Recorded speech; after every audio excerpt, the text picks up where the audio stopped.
Poplar plantations, as we know them today, are a 20th century European innovation that's destined to reach a high point this century due to the outstanding qualities of poplar trees.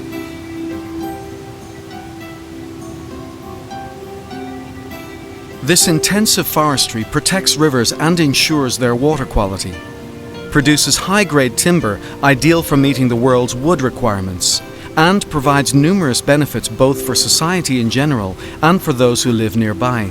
It's no coincidence that the populous genus is known as the people's tree.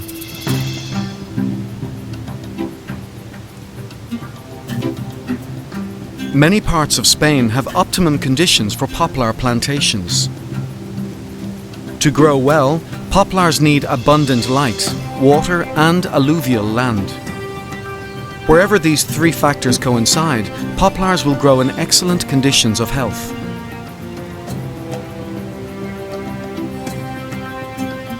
In Castile and León, for example, the dry summer climate and heavy winter frosts prevent disease and infestation. The expertise we've gained in growing poplars and our first-rate wood processing facilities have enabled us to take poplar in the form of plywood to specialist markets throughout the world.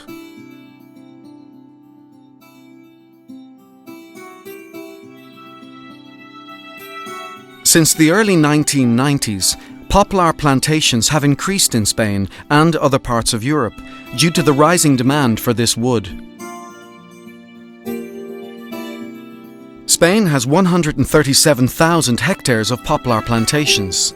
Castile and León, with 85,000 hectares, is Spain's largest poplar growing region, as it has more than 60% of the country's plantations. This area could be more than doubled, considering the suitability of the land, the market potential, and the return on investment. All that's needed for this goal to become a reality is a boost from all the stakeholders involved. It's estimated that Spain has around 100,000 poplar growers and that the associated industry has created approximately 11,000 jobs.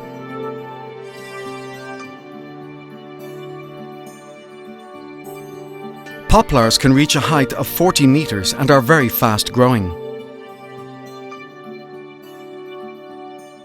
The characteristics of poplar wood are very similar to those of light tropical species, such as okume and ilomba, and are therefore highly regarded by the timber market. Because poplar is easy to peel and modern growing techniques have been applied to plantations, the yield and the quality of poplar wood have increased. Today, poplars are grown intensively to produce plywood boards that are highly sought after in industries such as furniture, flooring, fruit boxes, caravans and yachts, to name just a few. Even the less valuable waste is used, whether it's branches from poplar plantations or wood chips from industrial processes, accounting for 40% of production. Some of the waste is applied in the wood-based panels and cellulose industry, and some is used for energy production. Research has recently focused on the possibility of producing energy from poplar biomass, after the success of energy crops in Sweden and the United Kingdom. However, changes in aid policies in the renewable energy sector have made this unfeasible.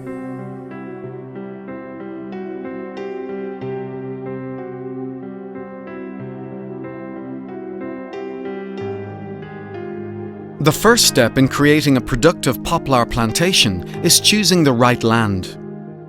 Poplar plantations are located on soil that's alluvial, deep and homogeneous, where the pH is not too high and water is readily available, generally near the area of influence of rivers. Before planting, the land's prepared by removing any felling waste and uprooting stumps. Nothing is wasted. Wood chippers are used to process the waste.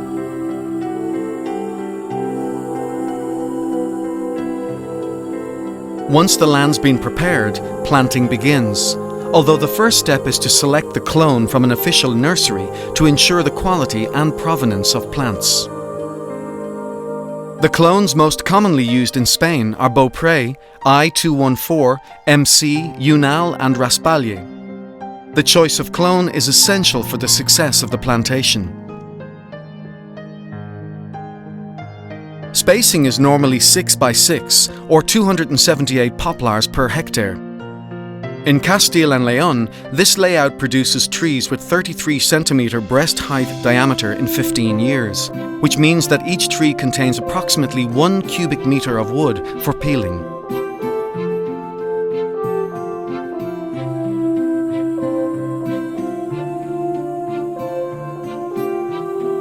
From the air, the perpendicular lines show the plot layout. Depending on the hydrographic features of the plot, planting is either shallow or deep-rooted. Shallow root planting is more frequent in the area of the Ebro River, where the phreatic level is a long way from the surface, and deep-root planting is typical in Castile and León. Unlike shallow root planting, which is at a maximum depth of 1 meter, deep-root planting is carried out with a backhoe, as long as the phreatic level is at least 4 meters from the surface in summer. This system avoids the risk of water stress by ensuring plants always have water, an essential element of poplar survival.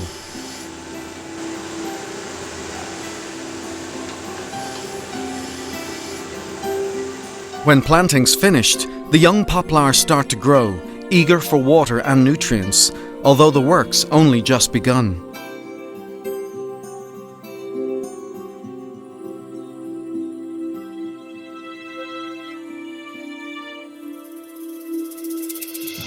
In spring and summer, harrowing is performed to prevent the risk of fire, and any potential competitor species are removed.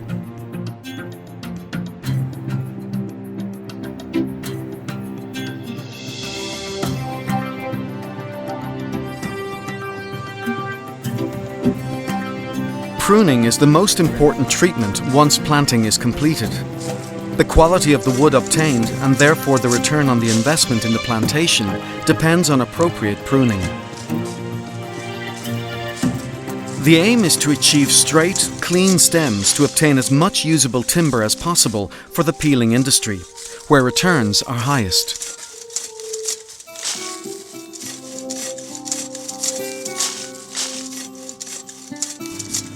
During the first 3 years, the young plants are trained. The 4th and 5th years are primarily spent clearing the stem, with less emphasis on training the plant. Pruning is not normally carried out after the 6th year.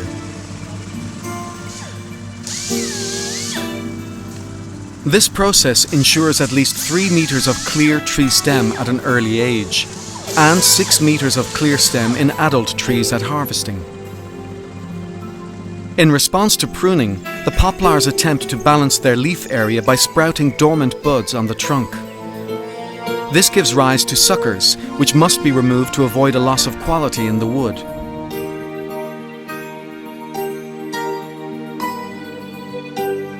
While the poplars grow, technicians in charge of the plantation monitor tree development to estimate as accurately as possible the real return on the plantation.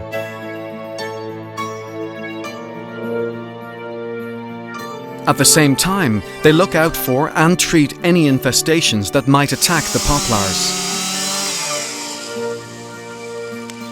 Harvesting, normally conducted when trees are 10 to 16 years old, and subsequent timber production are part of rural development in Spain and also provide major environmental benefits.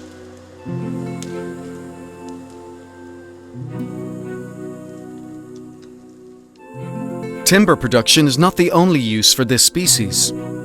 Because of their physiology and rapid growth, poplars have also been used in habitat restoration experiments.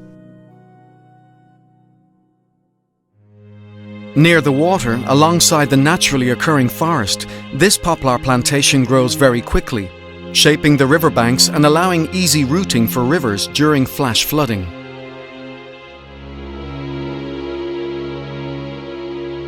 Perfectly laid out, the poplars and their deep roots reinforce riverbank soil, filter and absorb the fertilizers brought by runoff from nearby crops, and prevent the highly undesirable eutrophication of rivers.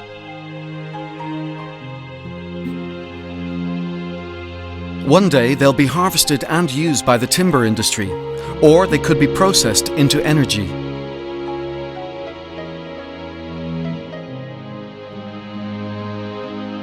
Meanwhile, the river that nourishes the trees follows its course, irrigating the land and coloring it green on its way to the sea. Poplar growing has become a driving force for rural development.